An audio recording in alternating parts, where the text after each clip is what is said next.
Ward number 5માં ગટર ઉભરાવાની સમસ્યાનો તાત્કાલિક નિકાલ. સ્થાનિકોની રજૂઆતને જાગૃત સદસ્ય નિકુલભાઈ ચંદ્રવાડિયાએ ગંભીરતાથી લઈ સ્થળ નિરીક્ષણ કર્યું.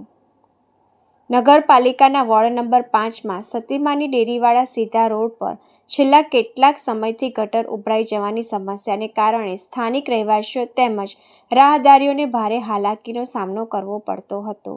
ગટરનું ગંદુ પાણી રસ્તા પર ફરી વળતું હોવાથી દુર્ગંધ અને ગંદકીની સમસ્યા સર્જાતી હતી, જેના કારણે સ્થાનિકોમાં પણ નારાજગી જોવા મળી રહી હતી.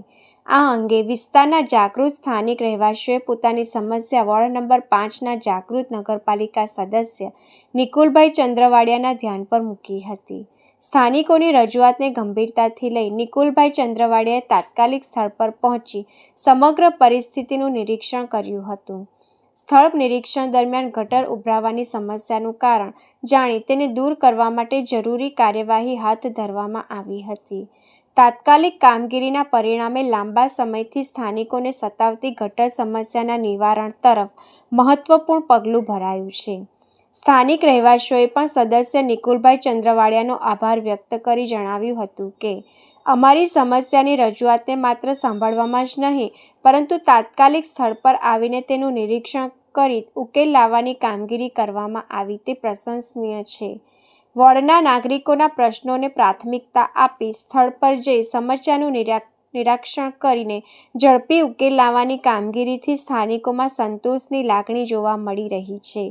નગરપાલિકા તંત્ર અને ચૂંટાયેલા પ્રતિનિધિઓ દ્વારા આવી જ રીતે પ્રજાના પ્રશ્નોનું ત્વરિત નિરાકરણ આવે તો વિસ્તારના નાગરિકોને વધુ સારી સુવિધાઓ મળી શકે તેવી લાગણી પણ વ્યક્ત થઈ રહી છે.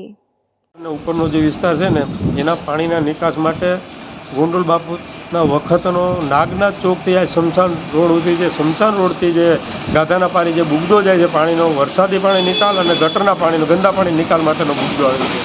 દર વખતે આ છે ને ચોમાસા પહેલાં જે કાઢવામાં આવતું હતું અને જેની અંદર કચરો હોય અને જે કાદવ જામી ગયો એ કાઢવામાં આવતો હતો. આ વર્ષે એ થયું નહોતું, એને કારણે આજુબાજુના વિસ્તારમાં જે પાણીની કુંડીઓ છલતી હતી અને ગટરના પાણી રોડ ઉપર આવી જતા હતા, એટલે લતાવાસીઓને જબરજસ્ત ફરિયાદ હતી. અવારનવાર નગરપાલિકાએ રજૂઆત કરતા હતા. ત્યારે અમારા નગરપાલિકાના અમારા દીકરા નગરપાલિકા વોર્ડ નંબર 5ની અંદર સદસ્ય છે, એમને રજૂઆત કરીને એમણે મને બોલાવ્યા, પપ્પા આ જે તમારા વખતમાં જે કામ કરવામાં આવતું હતું એવું કામ ફરી વખત આ બધાને કરી દો અને આ જે ફરિયાદ છે એનો ફરિયાદનો નિકાલ કરવાની તમે અમને આમાં સહકાર આપો. એટલે આજ 2 દિવસ થયા સતીમાની ડેરી પાસેથી અંડરગ્રાઉન્ડનું જે આની અંદર જે ટાયરના બાંધી 30-35 ટાયર બાંધી છડી રહી અને આગળથી ટ્રેક્ટરથી ખેંચીને આ તમે જોઈ શકો છો કે કચરો કેટલો એકત્રિત થયો છે અને ચોખ્ખું થતું આવે છે આગળ. અને આ આજે અમારે આગળથી બાકી છે, પણ એ પણ અમારો 5 દિવસનો કાર્યક્રમ છે. આખો મુદ્દો સાફ કરી અને આજે લતાવાસીઓની ફરિયાદ છે અને જે દુઃખી થાય છે એ દુઃખ દૂર કરવાની અમારી એક મને એમ થયું કે અગાઉની આ આરોગ્ય શાખાની અંદર મેં આરોગ્ય અધિકારી કે ફરિયાદ ભાઈ નોકરી કરેલી છે અધિકારી તરીકે. મારા આ જૂના એ પણ નિવૃત્ત થઈ ગયા છે અશોકભાઈ ડારિયા, અને આજે અત્યારના સફાઈ કામદારો છે એને ખરેખર આખી ટીમ છે એને ધન્યવાદ આપું છું. આમાં નવા અને જૂના સાથે છે. અને હવે પછી મેં એમ કીધું છે કે આની અંદર 2 કાયમી કર્મચારી મૂકી દો જેથી કરીને આ જે ફરિયાદ છે એનો ફરિયાદનો કાયમી નિકાલ થઈ શકે. અને આ બધા લતાવાસીઓ ખુશ થઈ ગયા છે આ કામગીરી જોઈ. અને આ કામગીરી એક મારી એક વડીલ તરીકે અને સમાજ સેવક તરીકે મારી ફરજ આવે છે.